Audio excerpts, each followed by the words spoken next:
আশা করি বন্ধু সব ভালো আছেন। আজকে আমরা একটি ভিডিওতে আলোচনা করব কিভাবে একটি এলইডি টিভি আপনারা যখন মাদারবোর্ড রিপেয়ারিং করবেন কোনো প্রকার পার্টস ছাড়াই শর্টকাটে আপনারা সমস্যা ধরার জন্য যেরকম পদ্ধতিতে আপনারা এই সার্কিটগুলোর সমস্যা আপনারা নির্ণয় করবেন সবকিছু সহজ ভাষায় আপনাদের যারা বেসিক থেকে আলোচনা করতে চান বা বেসিক যারা আছেন নতুন যারা কাজ শিখতে চান সবার জন্য সহজ হবে। আশা করি ভিডিওটি সম্পূর্ণ দেখার চেষ্টা করবেন।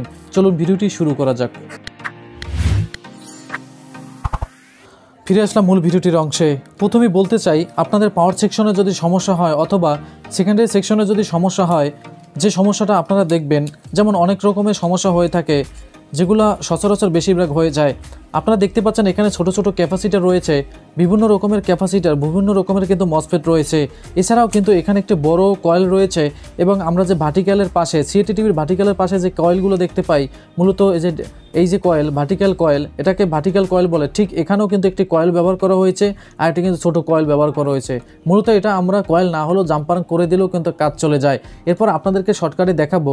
বেশিরভাগই দেখবেন যে আপনারা সেকেন্ডারিতে বিভিন্ন রকমের যেই ভোল্টেজগুলো ড্রপ হয়ে থাকে এবং যেই পার্টসগুলো শর্ট হয়ে থাকে সেগুলো না পাল্টে কীভাবে আপনারা রিপেয়ারিং করবেন সব কিছু বিস্তারিত আজকে তুলে ধরবো। টেনে টেনে দেখবেন না, তাহলে অনেক কিছু আপনি মিস করবেন। তো এরকম যদি দেখেন যে ভোল্টেজ ড্রপ হয়ে গেছে সেটা আপনারা শর্টকাটে মাল্টিমিটার দিয়ে ডিজিটাল মিটার দিয়ে কীভাবে আপনারা পরিমাপ করবেন এবং সহজেই এই রোগটি আপনারা নির্ণয় করবেন, তাই নিয়ে আজকের মূলত ভিডিওটি। তো সাথেই থাকুন। এখন আমি একটি ডিজিটাল মিটার নিব আপনাদেরকে বোঝানোর জন্য। তো সহজে বোঝানোর জন্য আমি সবসময় চেষ্টা করে থাকি। তো বন্ধুরা আপনারা এরকম কমেন্ট করবেন কোন কোন ভিডিও চান, প্রতিদিন কমেন্ট করবেন এবং আমাকে উৎসাহিত করার চেষ্টা করবেন। সামনে আরও বেশি ভিডিও পেতে অবশ্যই আমার চ্যানেলটির পাশে থাকবেন এবং বেশি বেশি আমাকে লাইক কমেন্ট করবেন। তো আমাদের একটা ডিজিটাল মিটার রয়েছে দেখতে পাচ্ছেন।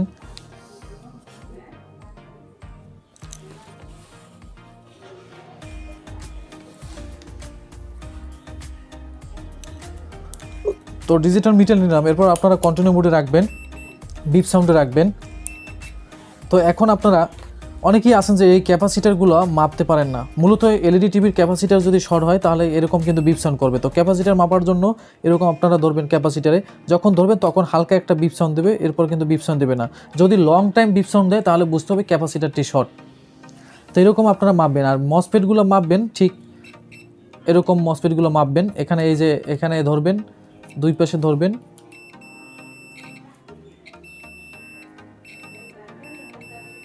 মূলত আমাদের এই যে এলইডি টিভিটি আছে এই মাদারবোর্ডটা মূলত এই মসফেটটি শর্ট ছিল।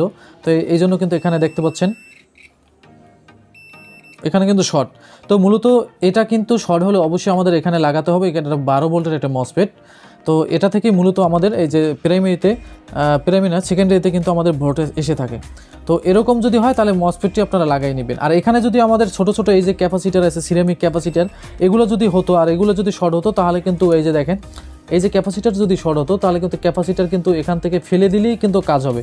মূলত এলইডি টিভির যে ক্যাপাসিটার যদি শর্ট হয় তাহলে ফেলে দিলে কাজ হয়, আর মসফেট ট্রানজিস্টর এগুলো যদি শর্ট হয় তাহলে কিন্তু কাজ হবে না। তো মূলত ক্যাপাসিটার যদি শর্ট হয় তাহলে কিন্তু কাজ হবে। আর এখানে পুলোর ক্যাপাসিটার আছে, তো এটা না লাগালেও হয়, তবে এটা লাগালে ভালো। আর যেটা সেরামিক ক্যাপাসিটার এটা আপনারা ফেলে দিবেন। যদি সার্কিটে কোনো ক্যাপাসিটার শর্ট হয়ে থাকে সেটা যদি না ফেলে দেন তাহলে কিন্তু সার্কিটটি অন হবে না।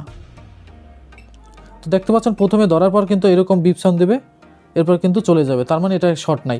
তো তারপর আপনারা ক্যাপাসিটার ফেলে দিবেন।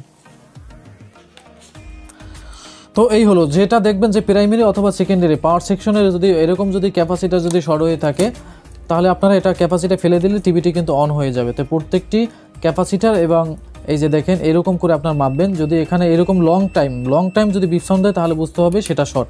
আর ক্যাপাসিটার যদি লং টাইম যদি বিপ সাউন্ড দেয় তাহলে সেটা আপনারা ফেলে দিবেন, সেখানে না লাগালেও কিন্তু আপনার এলইডি টিভিটি অন হবে। তো এটা হলো সহজ পদ্ধতিতে। আর অনেকেই আছেন যে আপনাদের লাইটিং সমস্যা হয় বা প্যানেলে কিন্তু আলো আসে না, সেটা এই যে দেখতে পাচ্ছেন এখানে কিছু কম্পোনেন্ট আছে এবং এখানে এই যে কয়েল আছে, এখানে একটি এই যে বড় কয়েল আছে, এটা আপনারা ভালোভাবে দেখবেন তাহলে মোটামুটি হবে। আর এখানে আমাদের দেখেন বেশিরভাগই চ্যানেল সেভ হয় না। তো সিআরটি টিভিতে চ্যানেল সেভ হয় না নিয়ে আমি অনেক ভিডিও করছিলাম। তো এখানেও কিন্তু একটি যে টিউনিং আইসি আছে, এই টিউনিং আইসিটি বেশিরভাগ শর্ট হয়। তো এটা আপনারা চেঞ্জ করবেন যদি চ্যানেলের সমস্যা হয়। আর মূলত সিআরটি টিভির মতো এটার ভিতরে কিন্তু কোনো পার্টসপাতি থাকে না, এটার বাইরে দেওয়া হচ্ছে। আর টিউনিং আইসির পাশাপাশি দেখতে পাচ্ছেন ক্যাপাসিটার আছে। অনেক সময় দেখবেন কি চ্যানেল সেভ হয় না বা চ্যানেল আসে না, সেটা কিন্তু আইসিও খারাপ হতে পারে, আবার আইসি ভালোও থাকতে পারে। সেজন্য অবশ্যই এটার পাশে কিছু ক্যাপাসিটার আছে, সেগুলো সেগুলো মেপে নেবেন। ক্যাপাসিটার যদি শর্ট থাকে তাহলে কিন্তু এই আইসিটি খারাপই দেখাবে, যে আইসিটি কিন্তু খারাপ দেখাবে। আর আইসিটি মূলত যদি ভালো হয় তাহলে কিন্তু ঠান্ডা থাকবে, আর যদি শর্ট হয় খারাপ হয় তাহলে কিন্তু আইসিটি কিন্তু গরম হয়ে যাবে। আর অনেক সময় দেখবেন কি ক্যাপাসিটার গরম হয়, যেই ক্যাপাসিটারটাই শর্ট সেটা যদি আপনারা না মেপে যদি বের না করতে পারেন তাহলে অনেক সময় দেখবেন হাত দিলে সেই ক্যাপাসিটারটি কিন্তু গরম হয়। যদি গরম হয় তাহলে আপনারা সেই ক্যাপাসিটার ফেলে দেবেন, তাহলে আপনাদের টিভিটি এই এলইডি টিভিটি রানিং হয়ে যাবে, তাহলে আর ওই শর্টটি থাকবে না। তো এই হলো মোটামুটি যারা বেসিক আছেন নতুন যারা, তো তাদের বোঝানোর জন্য। আর আরও যারা প্রফেশনালভাবে কাজ করতে চান প্রতিদিন ভিডিও আসবে, চ্যানেলটির পাশে থাকবেন। আগে অন্যান্য ভিডিও আমি আলোচনা করছিলাম টিউনিং আইসি নিয়ে, সেগুলো দেখে আসবেন। ভালো থাকবেন, অসংখ্য ধন্যবাদ কষ্ট করে ভিডিওটি দেখার জন্য। নতুন এই পরিবারটাকে অবশ্যই আপনারা বড় করার চেষ্টা করবেন, সবসময় উৎসাহ দেবেন। কোন ধরনের ভিডিও চান সেটি কমেন্ট বক্সে জানাবেন। আল্লাহ হাফেজ।